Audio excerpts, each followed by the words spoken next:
There's a great deal to learn and many ways to do it. You may be familiar with the specific learning situation we intend to examine today, perhaps not. Hopefully, however, all of us will learn something about learning during the next 15 minutes. Racial differences between Indians, Métis, and whites are well known. But in the small town of Grand Center, about 170 miles northeast of Edmonton, a unique program was started to break down these differences through a common goal: art. In 1968, Mrs. Laurie Johnson, director of a small adult art class in Grand Center and in neighboring Cold Lake, was asked to give advice and lessons in art to a young Métis. This person displayed enough talent to persuade Laurie Johnson to investigate the possibility of bringing in other Native young people into her art program. Thanks to the enthusiasm of the students, the staff, the enrollment grew from 25 in 1968 to over 175 today, with students ranging in age from 9 to 29 years of age. It was not all roses. Intercultural development and education through art, or I.D.E.A, as the program is more frequently called, certainly had its difficulties. Prime among these was money. The money needed to buy art materials, money to pay for staff and facilities. This year, classes will be held in a new center. Prior, all work was done in the basement of Laurie Johnson's own home. Convincing local and provincial authorities that I.D.E.A was a worthwhile project has been an uphill struggle. One way I.D.E.A has been able to demonstrate the merits of the project has been to hold an annual exhibition of the students' work. This year, we went to that annual show and talked to the organizers, the supporters, and the students.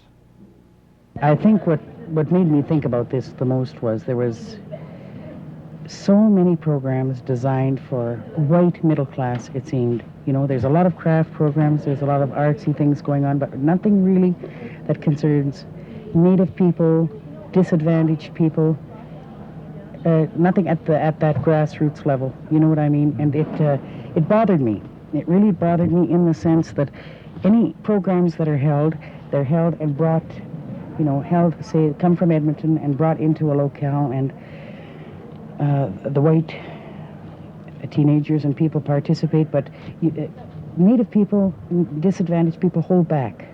See, it should kind of start there and give them just that little edge, that little bit of confidence, and then, you know, then they'll go ahead. And as mayor of Grand Center, it pleases me very greatly to say that we have a small hand in bringing together so many different communities in the area. This particular show today takes in people from Elizabeth Colony, which is some 25-30 miles to the southeast of Grand Center. It takes in people from the land improvement districts, which encircles Grand Center, Cold Lake. It takes in people from the town of Cold Lake and the surrounding area. It takes in people from the Legoff Reserve and from the Cold Lake Indian Reserve. It takes in people from CFB Medley and people from Grand Center. It's one of the only things that I know of in the area that brings all of these districts together and does it so nicely. And so I would like to congratulate I.D.E.A 1973 and wish you very, very much success in today's efforts and in the year coming. I'm a psychologist by profession, and I know that, you know, it's a common sense thing, but it's, you know, it's also a scientific thing that it's impossible for the human personality to develop to maturity without human communication. It's impossible, absolutely impossible. And it's also impossible for the human personality to develop without social rewards. Hence the exhibition. Hence the exhibition, and then the kind of pat in the back that they get through it by being exposed to the public and so on and so forth. And this is the kind of thing that is in the back of it, you know, is the rewards. It does not, the whole program does not tend to eliminate the traditional, conventional educational process, but it tends to complement it in that it provides that basic thing that is absolutely necessary for kids to be able to function adequately, to feel that they accomplish something, to feel that they're being recognized for what they are, for whatever potential they are. Basically, this is it. And as I said, it's the human communication. Art is not used as an end. It's art for life's sake, not art for art's sake, not art for exhibition's sake either. You know, it's art for all the human communication that can come out of it. A couple of my friends in school introduced me to this program, you know. They said, you know, why don't you come down with us? So I came down and joined, you know. When was that? That was last year, beginning of last year, right in September. And what's made you stay kind of with it all that way? Well, I like painting for one thing, and I really like the atmosphere here. Mrs. Johnson, you know, she's the main thing of it, and she helps the students not only in painting, you know, in personal problems and things like that, you know.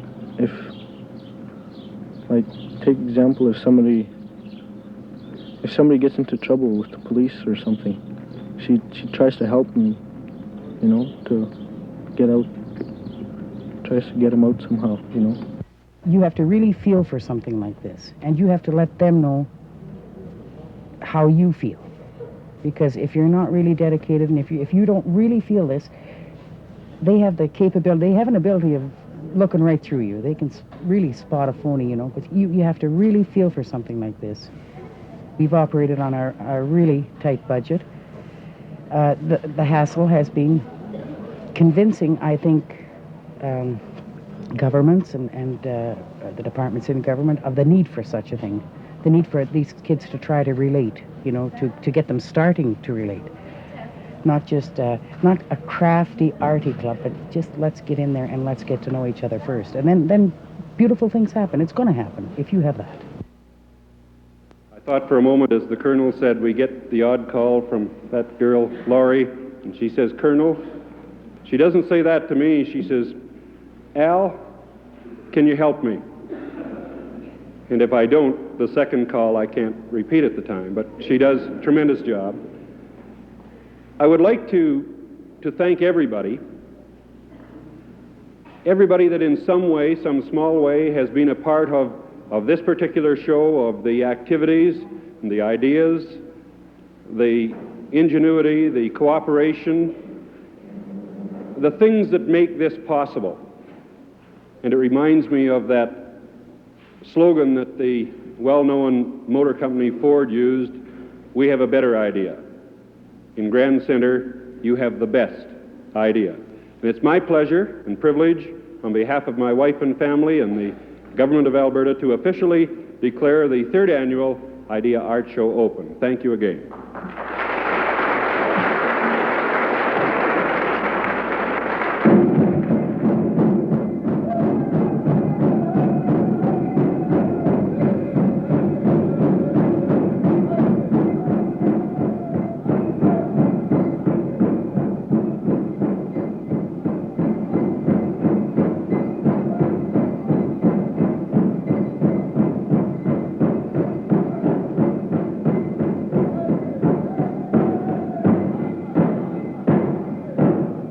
Very good, terrific. I really enjoyed it so far. I think I see a lot of things, especially this native dancing, of course, is akin to where I come from, the Sioux people, who are very much involved with this type of thing and trying to revive their culture and using the singing and the dancing and the language and so forth. I would like to see a similar program developed at the center where I'm working, and that is at the Rivers Industrial Environment Training Center, where we have a group of native people, families coming in, and they become involved with a lot of new things, and a lot of things that they would like to do just isn't available. And I think such as cultural things and so on. And I think something like this could probably provide the kind of vehicle that is required to set up the kind of relationship that's needed, very much so, not only with the native people, but as well with the community at large. We can fairly conclude from the film that we've just seen that a happy combination of recreation, communication, and education goes over quite well with the students. One thing that really was remarkable about the exhibition was the maturity and the high quality of the art on display. In fact, the program eventually gave sufficient grounding to some of the students that they were able to attend this summer's sessions at the Banff School of Fine Arts. One Indian artist who uses a symbolic abstract technique is 17-year-old Robert Muskego. Each of his paintings tells a story, as Robert explains. It's called The Fisherman. So here's a net, and this is his arm, you know, it's doing the work for him. And so as he got older, he couldn't net and he couldn't spear, he was getting slow, you know. So he used these poles, and he tied a birch bark, you know, the cover in willow bark. He used to put it, twist it, and like a snare wire, and he used to catch a fish like that at the end of poles. This is true though, like from the old times. That's what they used to do. They used to use spears and willow bark nets. Like, I get the design out of my head, but well, I know the story most of the time, or somebody else tells it, like my grandmother used to tell me, my grandfather. This is called tuberculosis, and it starts like this, see? Like, this is how many years ago that I had tuberculosis. I went for a checkup, and there's the disease in my lungs, you know. This circle here, and this is the lung. And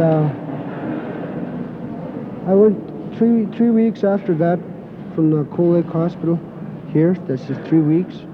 I went to the council hospital here, see? And I stayed in bed till centennial year, so I came out then. So I don't know how a tuberculosis germ looks, but then I drew it the way it is. There can be no doubt that I.D.E.A does work. Apart from the way it gives Indian and Métis young people a feeling of confidence in themselves, the project has also been valuable in drawing together the students' parents. As one teacher put it, most of these parents don't read or write. One student's book looks much the same as the next. The marks in the corner don't mean anything, but everyone can relate to pictures, and the parents are quite proud indeed when their children can put down something they and their children can relate to. So the art, the painting, is very important, but it might just as well be ceramics, weaving, photography, or any other medium of self-expression. And in fact, I.D.E.A will be expanding more into these areas. I.D.E.A is not, as Mrs. Johnson said, a craftsy, artsy club, but a place to air one's thoughts and feelings, to be oneself, and to make new friends, to learn and discover new values and lifestyles. Included in the activities have been discussions on personal and social problems. The instructors have allowed considerable flexibility during classes, and many of the students have progressed to the point where they've begun to assist in teaching. As well, a student council made up of one representative from each class has evolved into a responsible body which has played an important role in decision-making, in disciplining, and in establishing certain codes of conduct. If this project intrigues you and you'd like more information on I.D.E.A, its annual exhibition, and where artwork may be bought, please write to Laurie Johnson, Director of I.D.E.A, Post Office Box 205, Grand Center, Alberta. And thank you for joining us.